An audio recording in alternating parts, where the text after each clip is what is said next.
Mheshimiwa Naibu wa Rais, karibu hapa nyumbani.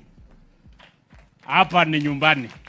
Na venye umeona hata venye inanyesha, inaonesha baraka.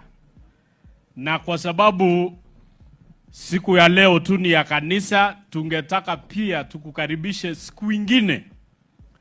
Unajua kikwetu tunasemanga mahali mguu ya mbele ya ng'ombe inakanyaga, mguu ya nyuma inafanya nini? Inakanyaga. Hapa Mheshimiwa Naibu wa Rais, President ni rafiki yetu, ni mtoto yetu, anatembea hapa Kilgoris, Narok. So hata wewe kwa sababu ye ni mguu ya mbele na wewe ni mguu ya nyuma, we kanyaga mahali rais amekanyaga. Marafiki zake wakuwe marafiki zako, inji yake ikuwe inji yako. So Mheshimiwa Naibu wa Rais, tunakukaribisha hapa sana. Aswa hapa Mitengwara. Mimi niko na attachment hapa Mitengwara sana. Mimi ni mtoto hapa. Wakati moja kidogo tulikuwa constituency moja, alafu kukakuwa na mkutano kubwa hapa Mitengwara. Na wazee wanajua.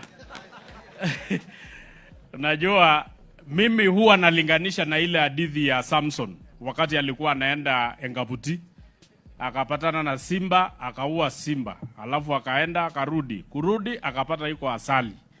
So kuna wakati moja Naibu wa Rais tulikuwa na maneno yetu kidogo ya ndani, na simba ikauliwa hapa kwa mkutano kubwa, lakini niliporudi nikapata asali. Na sasa hiyo asali inaitwa Emurwadigiri. Na tumefurahi, sisi sasa ni majirani wema, watu ya Kilgoris ni mandugu zetu, tunafanya kazi pamoja. Na nataka nishukuru watu ya Kilgoris. Siku hizi sisi, unajua saa zingine tumekuwa na kashida kidogo ya insecurity, lakini tumemaliza kwa mipaka, mambo ya uwizi ya ng'ombe. Hata ile ng'ombe ilikuwa inachukuliwa kwa Ishungwa, kulikuwa na watu yangu kidogo walikuwa na shirikiana na Ishungwa, lakini hiyo tulimaliza. Na nasikia Ishungwa siku hizi anachinja punda, ameachana na ng'ombe. Kwa hivyo Naibu wa Rais, ukikuja hapa Mitengwara kabisa ushukuru, na tunakushukuru sana. Tutazidi kufanya kazi pamoja. Kwa hivyo mimi sitaki niseme mingi, nataka niseme tu asanteni sana watu wetu ya Kilgoris. Tuendelee. Kuna kazi mingi Mheshimiwa Naibu wa Rais inaendelea hapa ya serikali yetu. Kuna mabarabara yenye umeiona. Hii area ilikuwa shida na mabarabara, na ni wakati huu tu ndio tumeanza kuona lami. Lami ya mwisho Mheshimiwa Naibu wa Rais ilikuwa Kisii. Kuna kaulimi tu ilikuwa imetengenezwa kutoka hapa Nyangusu ifike hapa town Kilgoris. Hiyo tu ilikuwa kama ulimi. Lakini tukiongea saa hii mabarabara mingi zimeendelea hapa ya lami, na tunashukuru Rais. Mastima imeanza kuingia kila mahali, na tunashukuru Rais.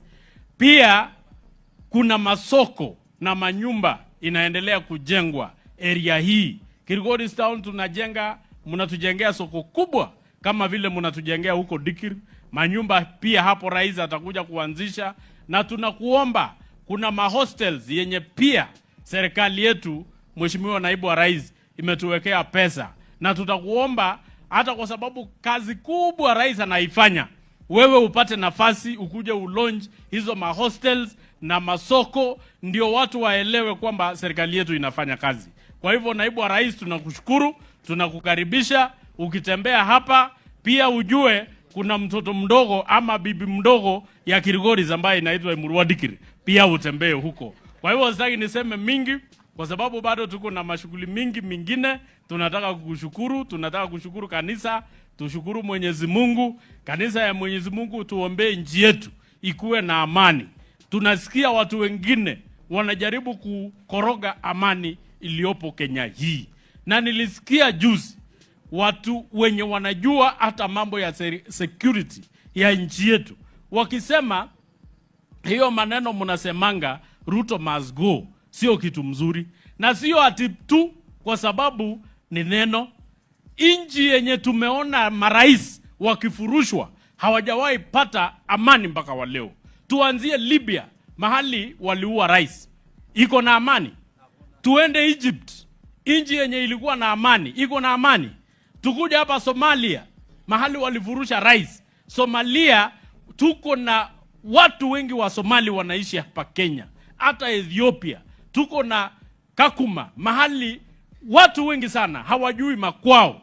Mahali kumekuwa na shida kama Sudan imekuwa na amani, na ni kwa sababu ya upuzi kidogo tu, ati huyu must go, huyu must go. Hii nchi ni yetu na tutailinda na damu na jasho. Hatuwezi kubali watu waharibu nchi ati kwa sababu ya siasa. Siasa iko 27. Kama unataka kiti ujipange 27 ukuje. Iko 32. Kama uwezane na 27 iko ya 32. Kama uwezane ya 32 iko ya 42. Ngoja sisi huko. Lakini hii yenye tumeiweka kwa mfuko tutaichunga kwa hali na mali. Kwa hivyo naibu wa rais, ujue sisi tutalinda hii serikali kama vile mtu analinda bibi yake. Tutalinda kama vile mtu analinda watoto yake. Tutalinda na nguvu yote na mali yetu yote. Kwa hivyo tunakushukuru, endeleeni kufanyia sisi kazi. Tutapima nyinyi 27. Sio hapa katikati. Hata mtoto hawezi pimwa akiwa form 2, akiwa form 3, anapimwa akiwa form 4. Anapimwa akiwa third year ama fourth year. Si ni fourth year? Kwa hivyo naibu wa rais, sisi tunangojea siku ile ya 27 tunatoa vitabu. Kitabu mzuri barabara, kitabu mzuri manyumba, kitabu mzuri masoko, kitabu mzuri mastima. Kwa hivyo naibu wa rais, fanyeni kazi, sisi tuko kama wachungaji wenu, tutalinda nyinyi mpaka mufike huko mbele. Asanteni sana, Mungu awabariki. Hata mimi nimeleta 1200. Asanteni sana. Huyu Ng'ena anasema tuchunge bibi kwa sababu ameoa Masai juzi. Si mmesikia hiyo akisema? Kwa sababu ameoa juzi, so ni sawa. Wacha niite